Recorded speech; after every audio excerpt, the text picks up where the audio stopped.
A gente falou sobre o plano de ação, né? A gente falou sobre... Vamos lá, vamos voltar, vamos recapitular aqui. A gente falou sobre a questão do factoring, né? Gerenciando ali a tua carteira de ativos, né?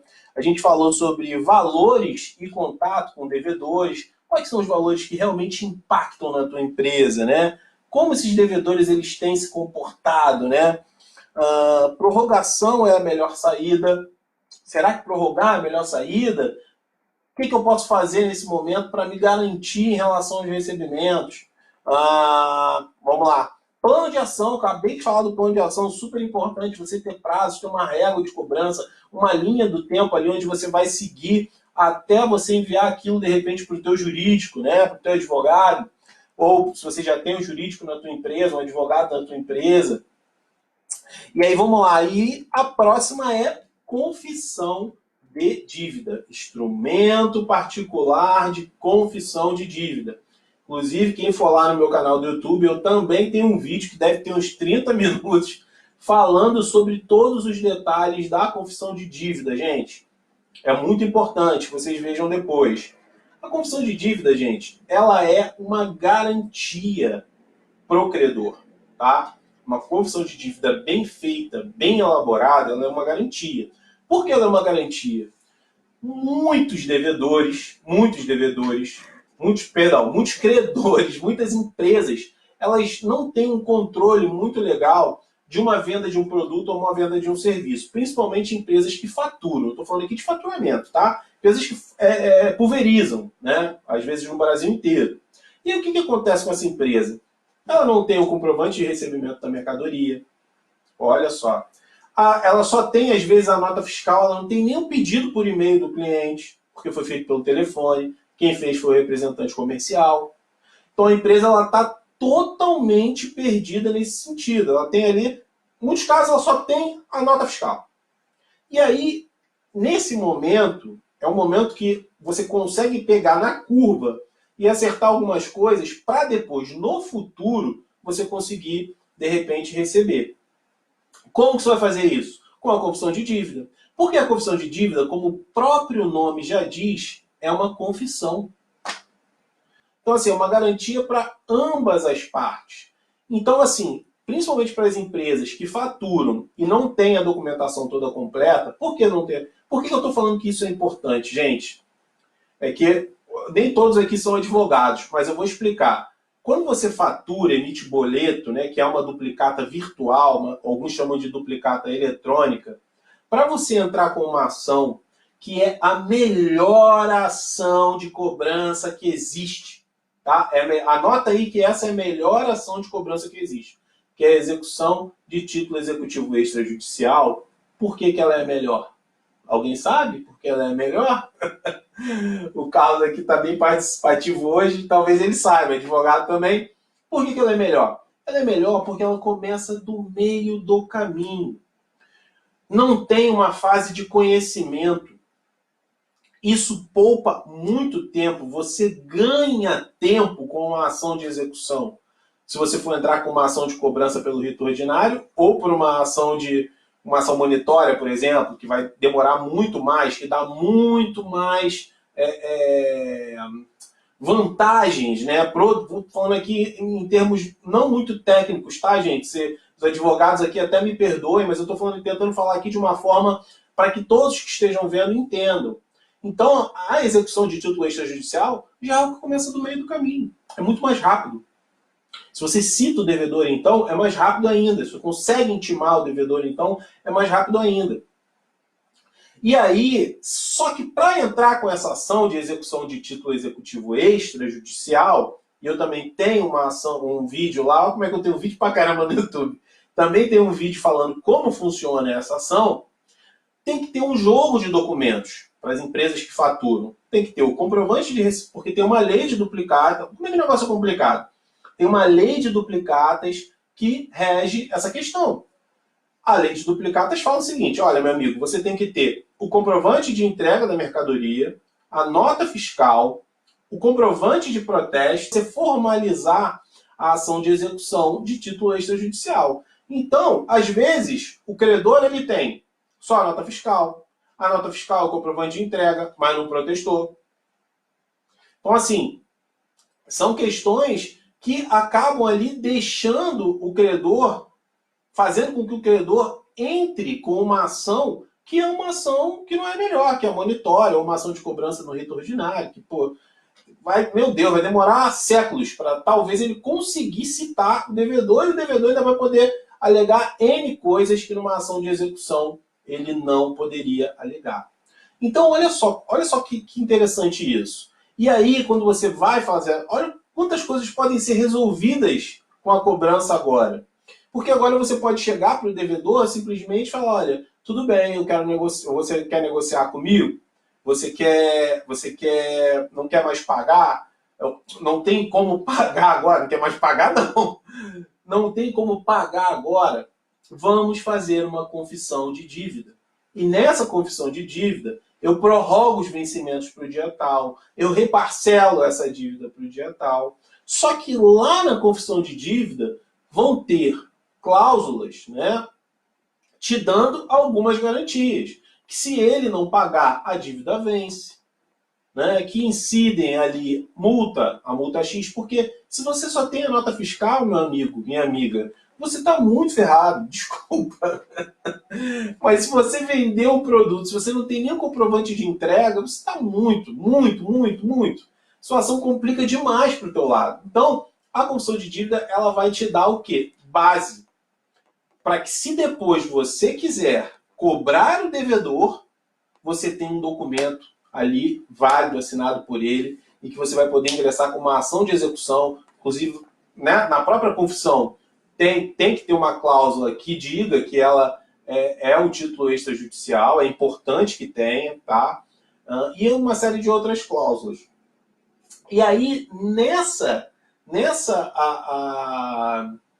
confissão, depois que, se o devedor não pagar, aí, meu amigo, você executa essa confissão de dívida. Né? Você procura pelo seu advogado e pede para ele dar entrada na ação. É a coisa mais simples que tem, porque você já tem um documento pronto. Você não vai precisar de comprovante de entrega, você não vai precisar de nota fiscal, você não vai precisar de protesto, comprovante do protesto, nada disso. Você já tem um documento pronto, que é só você pegar esse documento, entregar para o teu advogado, que ele vai entrar com uma ação de execução. Giselma falou, existe alguma ilegalidade em enviar automático para o cartório os protestos? Bom, vamos lá. Assim, a gente está vivendo num momento bem diferente, né, de tudo que a gente já viu até hoje, né, Giselma? Então, assim, é complicado. Assim, empresa, a questão do dano moral na empresa, né, isso aí não vai existir, porque se a empresa realmente, se os valores realmente eles são devidos, né, e a empresa não pagou, eu não vejo aí dano moral nesse momento, possibilidade de dano moral nesse momento, se os valores realmente são devidos. Mas a minha orientação, nesse momento, é que isso fosse prorrogado por um tempo, por um período, tá? Mas isso aí também é uma coisa que tem que ser analisada caso a caso, tem que ver histórico do devedor, do histórico do cliente, quem é esse cliente, quem é esse devedor, né? Então, assim, tem muitas questões aí envolvidas. Acho que eu seria muito simplista se eu falasse para você, pode protestar, ou se eu falasse também, não pode protestar. Então, assim, eu acho que é importante analisar para você não, às vezes, até arranhar uma relação comercial, que isso também é algo que preocupa muito as empresas, né? Então, assim, fica a minha dica aí, ponderar nesse sentido, se tem como, de repente, com o banco cancelar isso, suspender isso por um tempo, né? Porque realmente é uma situação bem complicada e depois isso aí vai acabar virando uma judicialização de várias ações, né? Enfim, o devedor, quando ele quer, ele acha um meio e entra com um processo para tentar se safar. E eu já vi muito isso aqui, existe muito isso, tá? Protestar ou não, já falei, renegociação dos créditos. Renegociação dos créditos. Ponderar até que ponto vale ou não vale renegociar. Até que ponto vale você entrar numa briga com o devedor, né? Então, assim, é preciso muita cautela nesse momento. Eu entendo que as empresas elas têm as suas contas a pagar, mas é o momento de você rever algumas coisas, até mesmo a tua carteira de clientes a partir de agora, porque as coisas vão mudar. As coisas vão mudar muito, gente.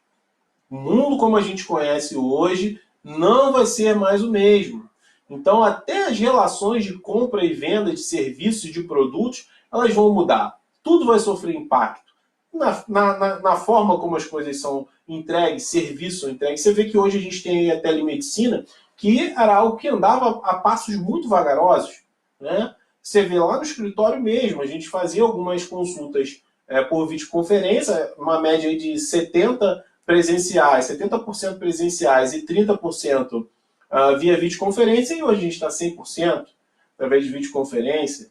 A empresa Zoom, ela teve não sei se vocês conhecem, a Zoom, que faz a videoconferência, a qual a gente até usava, ela teve 5 vezes aumentou o seu valor na Bolsa de Valores, né? Então, são coisas que a gente tem que ponderar. Aí, por último, o último aqui que eu deixei, já são quase 8h30, isso é um ponto nodal. Eu já vi muitas empresas, né? Muitas empresas se complicando por não fazer isso. Muito. Na verdade, são 2 pontos. Tá? O primeiro é que eu entendo que existem diversos perfis. Eu, como coach, eu entendo que existem diversos perfis comportamentais. Existe o conforme, existe o influente, existe o dominante. Mas algumas pessoas, elas querem resolver sozinhos. Eles não querem, em nenhum aspecto, pedir ajuda. Né? E o que acontece? Chega um determinado momento, lá na régua de cobrança, lá na tua linha do tempo de cobrança, que você vai ver o seguinte, que não tem mais o que fazer. Acho que em alguns momentos, nem se você botar uma arma na cabeça do devedor, ele vai te pagar. Então esse é o momento, na verdade o momento já era antes, mas nesse momento você tem que refletir e pensar que você precisa de alguém para te auxiliar nessa questão da cobrança. Não adianta você querer abraçar o mundo e fazer uma coisa que muitas vezes ali não é a sua especialidade, muitas vezes não é aquilo, não é a tua matéria-prima, não é aquilo que você lida com todo dia. Não é. Existem empresas, existem advogados que são especialistas nessa questão da cobrança. Então, pensa nesse momento que, se você não pedir ajuda, a tendência é que você não vai receber esse crédito. Porque o devedor, muitas vezes, ele vai te enrolar. Ele fala, minha tia morreu, a empresa está quebrando, eu estou me separando, eu não paguei o aluguel, e ele vai criar ali N. Estou falando em circunstâncias normais, tá, gente? Estou falando nesse período agora, não. Mas nesse período agora também alguns vão fazer isso. Mas o devedor ele vai criar N cenários para não te pagar. E aí, nesse momento, a tua postura nesse sentido de buscar um auxílio, buscar alguém que possa te ajudar, é fundamental. Porque aí essa pessoa, o que ela vai fazer? Ela já sabe como o devedor age, ela já sabe o que precisa ser dito, e aí a gente vai chegar no segundo passo. Que o primeiro passo, quando eu falo em procurar ajuda especializada, é ainda uma cobrança amigável, é uma cobrança que a gente chama de extrajudicial. Uma cobrança ali que vai ser feito um contato com a parte. Né? Lá no escritório a gente chama até disso de combo de mediação, né? Porque é uma notificação com uma mediação e uma possível elaboração de termo de acordo, né? Uma confissão de dívida. Então, tem que ter essa ajuda, tem que ter essa pessoa que vai te auxiliar ali numa cobrança amigável. Quando eu falo em buscar ajuda, é isso. Fazer aquele contato, a pessoa já sabe como agir. Ela já teve êxito em outras situações dessas. Né? Então, assim, só para eu dar um exemplo para vocês. Às vezes chegam lá no escritório, chegam clientes desesperados, falam, não, essa pessoa não vai me pagar, ele já falou isso, ele falou aquilo outro, já passou pelo meu setor de cobrança, eu já falei com ele e não consegui receber. Eu não sei mais o que fazer. Eu falei, você fez a coisa certa, você nos procurou algum especialista. Como poderia ter sido outro especialista, outro advogado, ou uma empresa. E aí, quando esse devedor chega para a gente consegue recuperar o crédito, o cliente fala, o que você fez? Você falou que ele ia matar ele. Não, é porque existem técnicas. Eu falo isso também lá no YouTube, né? Tem lá nos vídeos lá. Existem técnicas, existem formas, existem maneiras, né? A cobrança judicial, ela é a última linha, né? A última fronteira para você tentar receber. Mas antes dela tem a cobrança amigável extrajudicial. Ah, mas eu faço a cobrança extrajudicial dentro da minha empresa. Eu tenho uma pessoa que faz isso lá dentro. Gente, não é a mesma coisa. Eu, assim, não estou aqui querendo vender nada não para você não. Estou fazendo isso aqui de coração mesmo. Estou falando isso de coração, tá? Não é a mesma coisa. Na cabeça do devedor,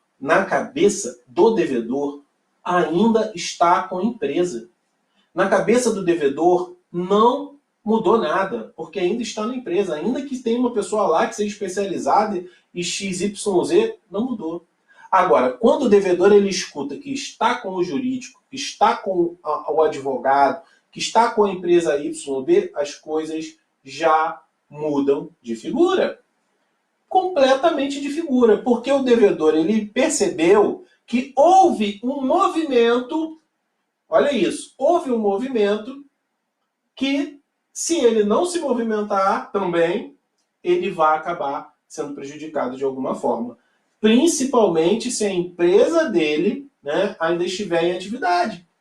Principalmente se o negócio dele ainda estiver funcionando, ou se ele tiver, agora a gente está nesse período de crise, se ele tiver intenção de prosseguir com o negócio depois. Então, por isso é importante fazer esse contato com o devedor e perguntar: o que você pretende fazer depois dessa crise? Quais são as suas expectativas? Então, assim, tudo é estratégico. A cobrança, ela precisa ser estratégica.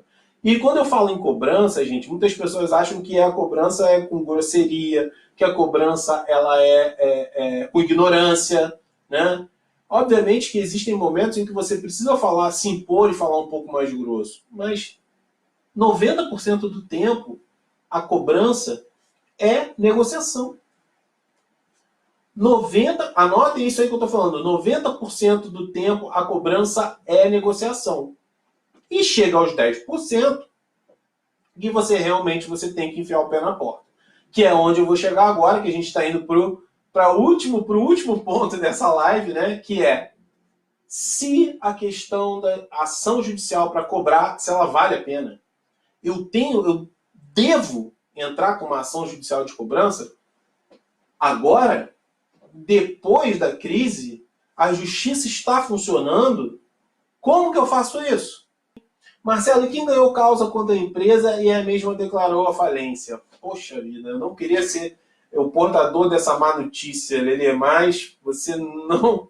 dificilmente você vai ver esses valores. Porque quando uma empresa ela pede a falência, né, todos os bens que a empresa tem, que a gente chama de espólio de bens da empresa, ele vai servir para pagar os credores. Só que aí vem os credores trabalhistas, que têm preferência. E normalmente a dívida trabalhista ela já é algo estrondoso. Então quando a empresa ela pede falência, dificilmente o credor, que é você, que é um credor quirografário, eu tenho um artigo lá no blog falando sobre isso, que é o credor quirografário, que é aquele que não tem nenhuma preferência no crédito, normalmente ele não recebe, tá? Infelizmente. Infelizmente, não queria ser o portador dessa má notícia. Mas estou falando aqui por alto também. Teria que analisar o processo de falência, ver se a empresa, como é que está, enfim. Vamos embora. E aí, gente, continuando aqui, né, na questão da cobrança, né, judicial. Então, assim, você precisa realmente analisar tudo isso e verificar, uma coisa que eu sempre falo, a gente tem diversas maneiras de conseguir receber os valores, tá? Hoje em dia existe a questão da pesquisa no Detran, uma pesquisa que você pode fazer, não precisa ser de forma judicial, as informações que constam no Detran, elas são públicas. Existem os cartórios, as centrais de... Ai, meu Deus, centrais de imóveis, esqueci o nome agora, mas são os cartórios onde você pode fazer a pesquisa para descobrir se aquele devedor tem algum bem registrado, tá? Você pode pedir uma averbação premonitória quando você for entrar com a ação. Você pode também pesquisar aqui no Rio de Janeiro, no 5º e 6º cartório de títulos e documentos, para ver se lá ele não tem alguma coisa registrada em nome dele, né? Então, assim, tudo isso potencializa aí o êxito da ação de cobrança, né? Seja execução, monitória, enfim, não importa. Tudo isso vai potencializar. Por quê? Você já sabe que o devedor tem alguma coisa. Você não fica só ali dependente, só penhora online, penhora nas contas bancárias, enfim. Você abre um pouco o horizonte, você começa a enxergar algumas coisas ali para você poder ingressar com essa ação. E não só isso. Não só isso. Eu ainda digo mais. Pesquisar também como que se esse devedor, se ele já tem outras ações na justiça, como que ele está se comportando na justiça. Ele faz acordos? Ele foge do oficial de justiça? Como o diabo foge da cruz? Então, talvez não seja viável ingressar com essa ação. Porque muito pior para o empresário, né, isso eu posso falar de carteirinha, muito pior do empresário do que entrar com uma ação para cobrança, é ingressar com essa ação e não ter êxito. Arrazoando todas essas questões que eu falei hoje aqui com vocês, eu tenho certeza, isso eu posso afirmar com toda certeza, que se a empresa tem débitos a vencer, vão acontecer duas coisas. A primeira é que se a gente seguir tudo que eu falei aqui no vídeo hoje, tudo que eu falei aqui hoje, é que a inadimplência ela vai cair muito. Primeiro ponto. Segundo ponto é que ainda que exista a inadimplência, essa inadimplência ela vai ter um potencial de redução muito alto. Mas muito alto. Porque você está seguindo todo um plano de ação. Você está seguindo toda uma estratégia que bancos, grandes empresas, que é uma tendência global, hoje até a cobrança judicial, porque uma outra questão, se você pulveriza no Brasil inteiro, isso acontece muito, uma empresa que pulveriza, que vende no Brasil inteiro, uma outra questão é que quando você faz isso, quando você começa a ingressar, você nunca ingressou com ações, quando você começa a ingressar com ações contra o teu devedor, esse devedor, ele conhece outros devedores. Muitas vezes eles são amigos, muitas vezes eles fazem parte de um mesmo grupo empresarial. Então, rola, como dizem aí na boca pequena, que você, que é o credor, você passou a executar ações, você passou a fazer a cobrança judicial, né?